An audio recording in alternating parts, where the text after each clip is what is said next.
Hello everyone, welcome back to my channel. I hope you're all doing well. It is absolutely boiling here today in Bali. It feels like 35 degrees, and if we make it through this video without me dripping in sweat, then that will be a win. I'm just gonna have to keep hydrated. So hello, if you are new here, my name is Georgia. I'm originally from the UK and I moved to Bali last year. I moved here from Singapore where I had been living for the past few years. So today I'm going to be answering your questions all about relocating to Bali, what it kind of involves, what to expect. I asked you guys on Instagram if you had any questions, and I'm just going to go ahead and answer them today. So yeah, I hope you find this video helpful, and let's just go ahead and get started. Okay, I got so many questions about visas. Seem to be like the most popular question.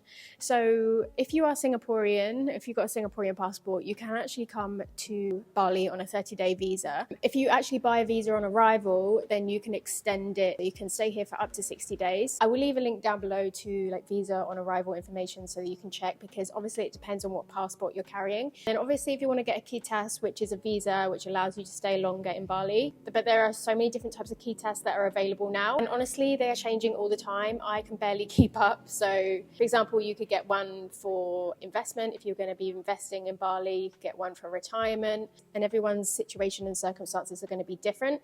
So there are so many visa immigration places in Bali who you can consult with, and they'll best advise you on what visa you should choose or apply for depending on your circumstances. Is it cheap to buy a house there? I think it's definitely not as cheap to buy a house in Bali as it used to be. I know a few years ago, even like pre-COVID, it was much more affordable, but I think now for a house in Bali, you're looking in the range of at least 120,000 US dollars. But Bali has absolutely boomed in the last few years. Canggu in particular has boomed, and everyone is coming here and investing and building and buying. So demand is really high right now, and so the prices are going up. Do you have any short-term studio hunting tips and sites? I would just recommend Facebook. There's a few Facebook groups where you can look for Bali rental. Unfortunately, I don't think there's a website that you can use like you would use in Singapore. I know last time we just looked at Facebook groups to see what was available. That's how I got this villa. Another thing you can do is if you drive around Bali, you'll notice that lots of places will have for rent or for sale signs on the front of the houses. So you can just call up the number, tell them that you're interested, and then you can go get a viewing. So yeah, if there is a neighborhood in mind that you really like, I would just drive around the neighborhood and see if there's any like signs that says for rent, and then you can kind of do it that way. Do just bear in mind that it's kind of standard in Bali to pay for 1 year rent up front, which sounds kind of crazy. Maybe a few years ago it was a lot more feasible because the rent here was so cheap, but prices have actually increased here for rent, and they're still kind of asking for 1 year up front. So do just bear that in mind. Make sure that if you are wanting to pay monthly, then you are asking the landlord straight up, can I pay on a monthly basis as opposed to 1 year up front, because different landlords will want different things. I did end up paying 1 year rent up front for this villa in particular, but my lease is up in just a few months. For my next place, I'm going to be leaving this place. I want to look for somewhere where I can pay on a monthly basis, just because it gives me a little bit more freedom. You're not tied into somewhere, you're not locked in. Paying up monthly will give you a little bit more protection as well. If you pay a year up front and maybe have a really bad landlord who like just ignores you, it kind of puts you in a crappy position. Okay, how much luggage did you have when moving here? Do you have any packing tips for moving to Asia for 1 to 2 years? Okay, so I basically sold everything before I moved to Bali. I only came here with like 2 suitcases, I think. I decided to get rid of most of my possessions, live very minimally, and it's something that I'm used to because I've been living in Asia like for so many years now. I feel like I've never really bought loads of stuff, just because I knew that probably life in Asia wasn't going to be permanent, like a really long-term thing. I keep saying that, but then another year goes by and I'm still here. But no, I like to live minimally. So I sold all of my kitchenware, electronics I wasn't using anymore, and I just made sure that I moved here with like not many possessions. Obviously the weather here as well is so hot. You only need like 1 wardrobe. You don't need wardrobe for 4 seasons, so you just need light and airy clothes. You could honestly just move here with a backpack and you'd be fine. Also, what's great about renting here is that the apartments are pretty much always furnished, so you have everything you need. This kitchen came with all the utensils and kitchen equipment. It came with a sofa, all the beds. Like, I didn't have to worry about buying anything else. So yeah, I would say just come here as minimally as you can. Can you live cheaply in Bali? Yes, absolutely you can. Food here is incredibly cheap and delicious, so you could live off of that every day. Certainly if you go outside of the areas that are popular, like I live in Canggu, for example, if you go like, I don't know, 40 minutes outside of Canggu, then already rental prices will be so much cheaper. But yeah, it just depends on your lifestyle. If you're going to be drinking out every day, eating out, gym membership, splurging on fancy villas, then of course you're going to spend more money, but you definitely can live here on a budget. I did break down my monthly cost of living. I will link it in the video either up here or down below in the description if you want to check that out. I broke down how much I actually do spend in a month, but outside of rent, my monthly spending could be from like 200 to 400 Singapore dollars. I can keep it really, really low. Someone's asked, how is the medical in Bali? I think you mean like healthcare.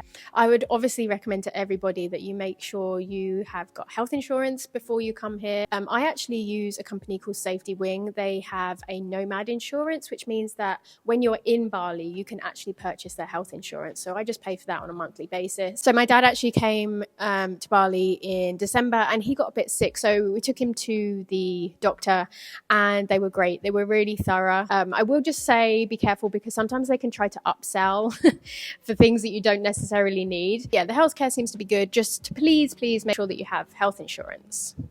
Okay, someone asked which area do I recommend for foreigners to live. So like I said, I live in Canggu. It's very, very popular. It's even more popular now than it was in the last couple of years. And a lot of people are coming to live here. I would say it's mostly like my age group that come here just because it's very like, it kind of caters to my age group. Like we have all the nice restaurants, cafes, the gyms, and then obviously you have the beach here as well. Canggu originally started off as just like a sleepy surf town because it has great surf here. That's kind of why it became popular in the first place. But yeah, recently loads of people have started to invest in Canggu. So there is construction everywhere and it's driving us a little bit crazy. I know like me and my friends who live in Canggu are all kind of going through the same thing just because there is building works and construction on every road. Crazy how fast like everything is just being built. And obviously there's no urban planning here. So everything just kind of goes up wherever it wants. And yeah, I will say bear that in mind. It's not as sleepy as it used to be. So then you have Uluwatu, which is another great option if, again, you like surf and beach vibes. To me, Uluwatu is still like a sleepy town. Like at night, there's not many lights around. It's still pretty dark. Notice that a lot of restaurants and cafes from Canggu are making their way over to Uluwatu and Bingin. So yeah, it's in those stages of like slowly becoming more popular. Yeah, if you like that vibe, then that's a good option for you. And then you have Ubud, which is a lot more of a like hippie vibe, yoga and meditation, that kind of thing. Then that would be a good option. And then you have Sanur, which is where a lot of people go to retire. So it's more like a retirement area. There's lots of different places that you can choose, or you can choose to live outside any of these places that I've mentioned. You don't always have to live in the popular areas. It's just obviously it's about convenience, right? Of having everything on your doorstep is obviously like the selling point, but it really just depends what you want. You could also live in Seminyak. I don't know anyone that lives in Seminyak. If you live in Seminyak, please leave a comment and let me know what it's like. But yeah, it's pretty hectic there. Like there's very noisy and like very much like a tourist destination. Is there anything that pleasantly surprised you about Bali? I would say probably just how friendly and happy everyone seems. I think coming from Singapore where everyone, I don't know, shy and kind of keeps himself to themselves, it was really refreshing to come here and like everyone's like giving big smiles, like even the Gojek drivers, like always happy, well mannered. Yeah, just that kind of friendliness. I've also really enjoyed learning about Balinese culture here. Like we just had Nyepi. It was my first Nyepi, but yeah, that was a really cool experience, kind of learning about different ceremonies and their culture. Much more of a like laid back, living in the moment vibe here. So I really enjoyed that. What didn't you expect? I probably wasn't aware of the traffic situation in Canggu. I'm sure you guys have seen videos about it, but the traffic here is kind of crazy. I think it's going viral actually all over Instagram. Yeah, the traffic can be crazy here. So what I try to do is just avoid those peak hours. It's usually around lunchtime, and then like 3 to 4 p.m. it gets really busy again, and it can be like torturous in this heat. So I try to avoid the traffic as much as possible. I would say it's bearable if you know how to time it, but also if you are coming here and you aren't renting a scooter and you're just kind of driving around in a taxi or a car, just know that you are going to be spending a lot of time stuck in traffic, unfortunately. Okay, we have some noisy neighbours. I hope you can't hear them. I think one last thing I wanted to touch on was the plastic situation. I think that's something that I wasn't expecting either. There's not really any infrastructure in place here for recycling or anything like that.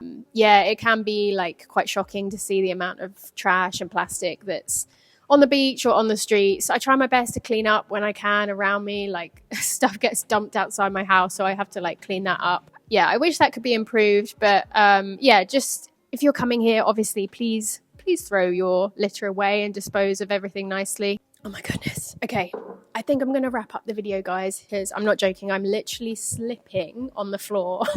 I'm sweating that much that I am slipping, which is so gross. But I hope you found this video helpful. Be sure to like it and subscribe if you want to see more from me and my life here. Leave me a comment. Let me know your thoughts. And if there's anything that I've missed out, feel free to leave me a question in the comments and I will get back to you there. Thank you guys for watching, as always, and I will see you in my next one.